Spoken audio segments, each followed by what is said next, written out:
السلام علیکم ملګرو. عمران خان ته په جیل کې دوه شرایط مخې لکه خوده شوی دي. حکم شرایط تی پاغه هم خبره کو بل عمران ریاض خو رها شو. تاسو معلومه را خپل کور ته رسیدلې دي.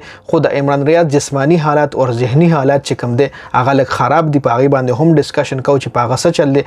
ډیر خلک دا خبره هم کوي، ډیر صحافیان دا خبره هم کوي چې عمران ریاض صحیح خبره هم نشي کوله. نو پاغه باندې ډیټیل سره خبره کو. خو بل د پی ټی آی کارکونانو د پاره خبردار چې د پی ټی آی د کارکونانو رهایان شروع شوی دي.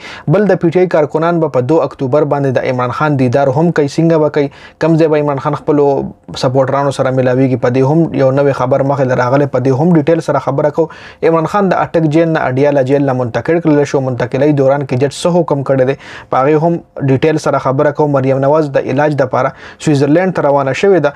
د صدا کم علاج د لپاره سویزرلند ته ځي. په دې هم ډیټیل سره خبره کو. یو طرف لکه تاسو ګورئ هم د مریم نواز یو وایس میسج لیک شوی چې پای کې دی ویلو چې صحت کارت د کمپلیټلی بند کړل شي په پاکستان کې. دلته په غریبانو باندې صحت کارت بندي او د خپل علاج د لپاره سویزرلند ته روانه شوې ده. جی بل نون لیگ چې خپل کم سیاسي رهنما دی هغه د بهر ملک لونه منې کړی چې بهر ملک لمزي په سوجه باندې پاغه باندې هم ډیټیل سره خبره کو. ویډیو خپل هم مکمل وګورئ او مخکې ملګرو سره ضرور شریک کړئ. راځو چې ټول نه پهله خو به خبرو کو چې د عمران خان مخې د کم دوه شرایط کې خودر شوی دي.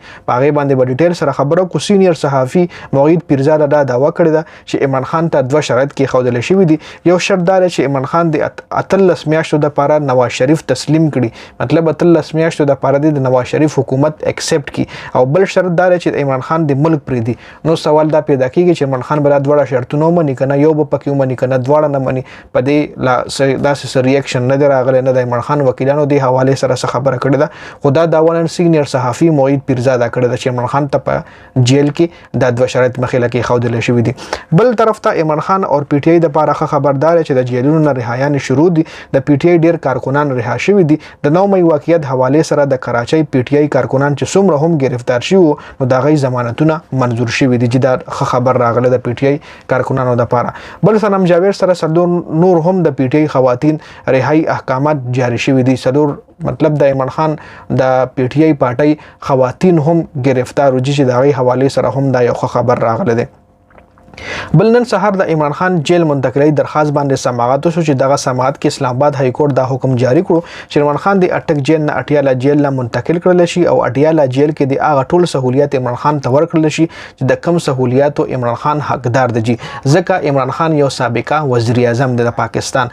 نو سابقه وزیر اعظم د لپاره چې کم سہولیات په جیل کې وي هغه په اٹک جیل کې هغه سہولیات نو عمران خان اټیالا جیل نه منتقل کړل شو. اوس په اټیالا جیل کې هغه ټول سہولیات ورکړل کیږي کم چې داغي اصل کې حقدار دی. بل عمران خان سپورټرانو د لپاره خوشخبری ده چې په 2 اکتوبر به د عمران خان سپورټران د عمران خان دیدار کوي. د حواله سره دا خبر راغله چې نن د عمران خان عدت نکاح کیس کې پیښ شو خو اٹک جیل عمران خان عدالت ته پیښ نکو. وجه داخله سکیورټي ایشو خو له خوش خبردار راغله چې عمران خان په 2 اکتوبر باندې ضرور عدالت کې پیښ کیږي. جج دا فیصله کړی ده چې عمران خان د ضرور په دې کیس کې عدالت له پیښ کړل شي. نو اوس په 2 اکتوبر پته لګي چې آیا عمران خان عدالت له پیښ کیږي کنه او خپل د عمران خان چې کم سپورټران دي نو آیا غیب عمران خان په کورټ کې په عدالت کې وویني کنه.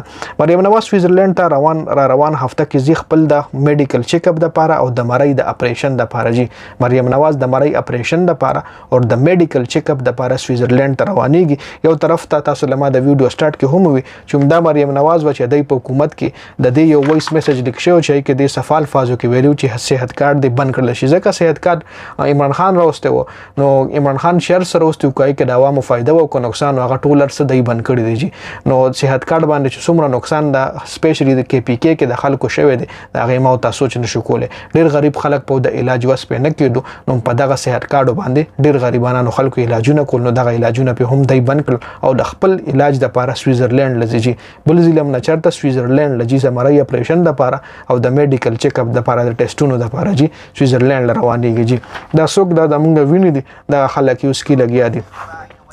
بل نون لیگ خپل رهنما د بهر ملکونو نه منع کړي چې تاسو بهر ملکونو دورې فلحال کینسل کړئ. نون لیگ خپل رهنما ته ویلي چې 21 اکتوبر پورې ملک کې اوسه. ځکه 21 اکتوبر باندې ما نواز شریف پاکستان ته واپس راځي او کم کسان چې بهر ملکونو کې دي نو هغه ته حکم جاری کړی چې تاسو واپس پاکستان ته ځئ. ځکه نواز شریف استقبال لپاره تاسو کمیټیان جوړ کړئ او په لاهور کې کمیټیان هم جوړ شوي دي چې هغه به کسان راجمع کوي د نواز شریف استقبال لپاره. نو چې کم کسان تاسو له معلومه په پاکستان کې څومره ګرانی ده، هر سړی پیسې د پاره منډه تړي وي، نو کې دې شوم دا خلک چې کوم دي خلکو له پیسې ورکو په پیسو باندې خلک د نواز شریف استقبال لودري او ادریږي هم خلک مجبور دي چې ګرانی ده او بل د خلکو غریبي ده، نو د غریبي او ګرانی په وجه باندې خلک به د خر استقبال هم کوي، دا خو نواز شریف ته جي. بل عمران ریاض رها کېدو نه پس حالات ټیک نه دي، مطلب ډیر صحافیانو دا خبرو کړ چې دغه حالت د عمران ریاض خو رها شو خو حالات ټیک نه دي. اوس پورې چې کم کسان عمران ریاض سره ملو شوي دي نو هغه ټولو دا دعوا کړې چې عمران ریاض ذهني او جسمانی حالت دواړه خراب دي، هغه د صدمې شکار دی، 22 کیلو وزن هم کم شوی دی او صحیح طریقې سره خبرې هم نشو کولای جی، د خبرو نه هم وای پاتې دي او د صحت حواله سره د عمران ریاض فیملی ډیره زیاته پریشان هم ده او خپل خاندانی ډاکټر یې ورته کور ته د علاج د لپاره راوسته دي. ډاکټر دغه مکمل ټیسټونه به اوس کوي او دا خبر هم مخې راغلی ده چې د عمران ریاض مکمل ټیک کېدو کې تقریبا یو میاشت په لګیږي، په یو میاشت کې مکمل کنټینیوسلی بعد ټریټمنټ کیږي او هغې نه پس په د لک سټیبل حالت لراشي. اوس خو دې پوزیشن کې چې خبرې هم نشي کولی، جسمانی حالت 22 کیلو وزن هم کم شوی دی او حالات خراب دي جی. دا اپډیټ سو ډیر زیاته مننه جی، والسلام.